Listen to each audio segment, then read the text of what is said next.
I recently experienced a mental health crisis, and I haven't really talked about it. I'm going to today, but if you don't laugh at my jokes, it's okay. It won't be the worst thing that's happened to me this year, you know what I'm saying? So I'm on the other side of my crisis, but I had a competitive advantage. You see, I'm a scientist. Not the kind that gets paid to science, more the kind that just decides they are one. So roll with me. Leading up to my crisis, I was about 10 months postpartum and working over 100 hours a week. But I was fine. Both of my kids were happy, healthy, polite, kind, communicative, clothed, literate, tech-savvy but not addicted to screens, active but not hyperactive, adventurous but safe and free of BPAs. And my husband was helping, maybe.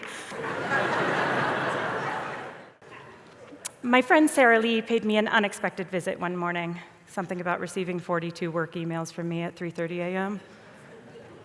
I talked at her for an hour, and she repeated important points back to me to make sure she understood. She saw me, not just as someone in crisis, but as someone she respects and someone she believes. Driving to the hospital for a drop-in therapy appointment, neither of us anticipated that I would have my personal things, clothing, and freedom to leave taken from me. And when I was diagnosed with a chronic mental health condition featuring extreme mood swings and labeled Bipolar Type 1, I became a mental illness to everyone in that hospital except Sarah Lee. She understood me, and she never once questioned my sanity. For her, the problem wasn't with my mind so much as the equipment holding my mind together. My body wasn't a safe space. And maybe a label is just what my body needed to be seen. When I arrived in the psych ward, strapped to a stretcher, like a test subject being delivered to a lab, that's when I started to pretend that I wasn't just a test subject, but that I was also a scientist. When a medical intern arrived, I was ready. I will not put anything into my body I do not understand. I'd like to see a summary of the clinical trials and any literature about this medication and its biomechanics before we discuss this further. And then she printed out the physician-facing paperwork and opened up new options for me until we found something we both were comfortable with. She treated me like the rational agent I knew myself to be. She was a scientist, and so was I. I used this unofficial professional endorsement to open up 3 lines of inquiry. But before we get into those, a quick refresher on the scientific method. You ask a question, which helps define what you'll study. Then you take a guess what the answer is, test relentlessly until you're ready to think about what it all means, and then loop your colleagues in, and only after that bloodbath do you consider reporting your findings to a wider audience who might publish it in a magazine no one reads. Unless, of course, someone comes along with a better guess. Importantly, all you have to do to activate the scientific method is admit some level of ignorance and ask a question. So my first question was, am I actually bipolar? I know that my mother carries a bipolar 1 diagnosis, but we're very different people. You can ask my therapist. The hallmark of bipolar type 1 is manic episodes. So I needed to unpack mania in order to prove that this doesn't apply. Known features of mania include family history, fine. High energy, thank you, yes. Irritable mood, only when I'm hungry. Hormonal changes, fine, sure. Lack of sleep, yes, but I'm catching up this weekend. Flight of ideas, I'm not sure this one counts if your ideas are really good. Of course, what this checklist didn't understand is that I couldn't be bipolar. See, bipolar is unreliable, selfish, psychotic. Bipolar is the reason I never knew what kind of mom I was going to have, why I stopped relying on her at all. But none of that was on this checklist. So, hypothesis rejected. Finding I am bipolar. Such a stupid word. Bipolar.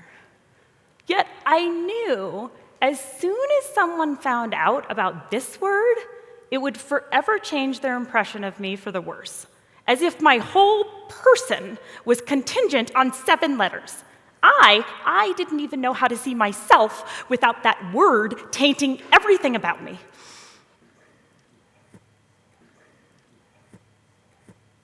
So, as I was pacing the psych ward hall, because when in Rome, I found myself searching. I didn't find God. Sorry, Dad. I found Taylor Swift. Or rather, the ultimate guide to Taylor Swift magazine. 98 pages of content exclusively about Taylor Swift, a publication that presumably comes out more than once a year. Amazing. And Taylor's electric blue eyes spoke to me and they said, be fierce, be fearless, be fantastic.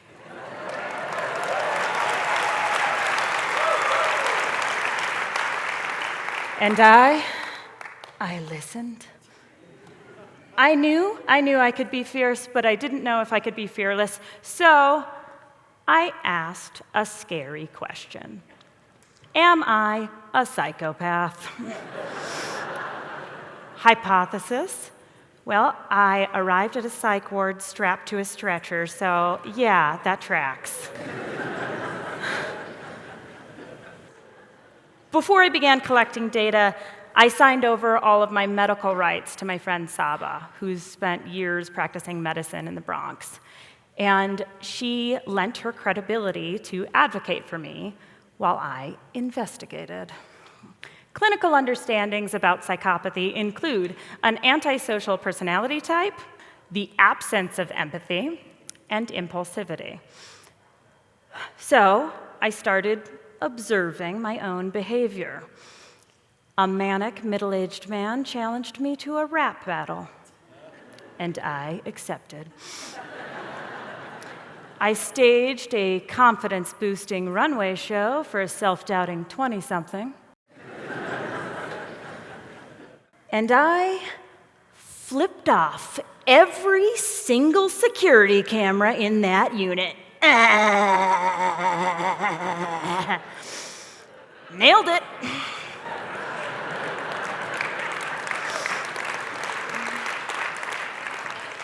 Saba had just finished consulting with my care team when I asked her straight up, am I a psychopath? And she said, no, you're just weird. Hypothesis rejected. Finding, I am not a psychopath. Huzzah! I was discharged after 14 days and confident that I was just a haircut and a pedicure away from full recovery. But that incredible sense of clarity I had about my importance, my voice, it evaporated almost overnight, as if that person was a literal clown. In reality, I was a burden. So I shut down. I was clinically depressed for 8 months before asking, am I worth it? To support my hypothesis, I needed sufficient data establishing that I provided no value, I did not belong, and/or everything is stupid and nothing matters.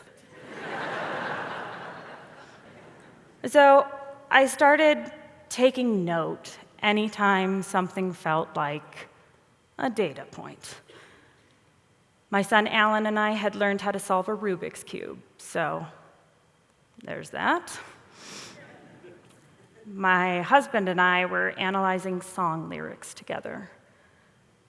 Okay.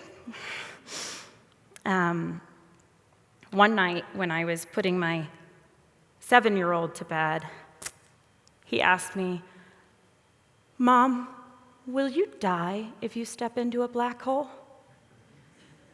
And I said, no, sweetie. It would tear you apart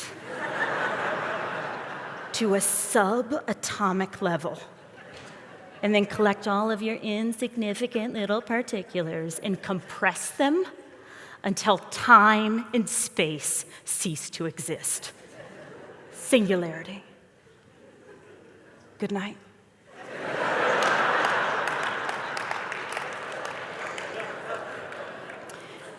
And as he laid, struggling to fall asleep next to me, something felt off. I hadn't lied to him. Black holes are the most destructive forces in the known universe, but they're also the most organizing. Black holes literally make life possible. So why hadn't I told my son the whole story?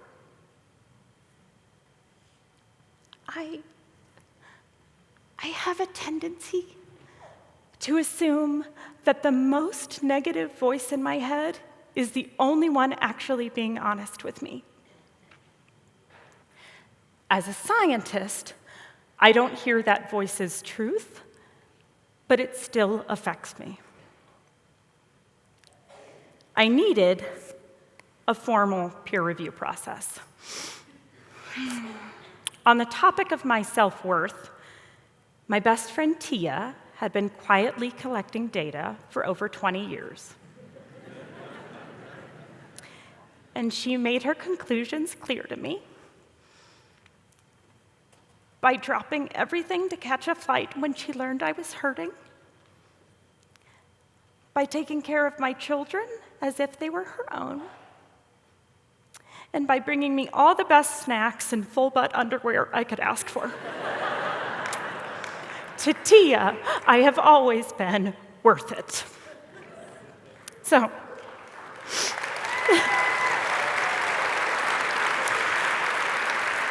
hypothesis rejected, finding I am worth it. Thanks.